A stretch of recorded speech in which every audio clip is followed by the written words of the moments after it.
पाकिस्तान तहरीक इंसाफ के चेयरमैन इमरान खान ने आशियाना housing scandal में साबिक DGLDA आहत चीमा की गिरफ्तारी के खिलाफ पंजाब की ब्यूरोक्रेसी के एहतजाज पर शदीद रद्द-ए-अमल का इजहार किया है।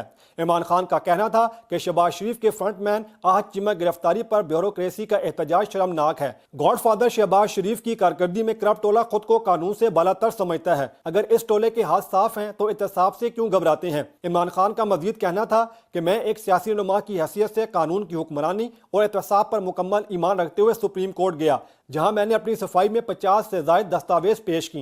अफसरों के इस टोले ने अगर करप्शन या लूट मार में मुआमलत नहीं की तो फिर उन्हें किस बात का खौफ है।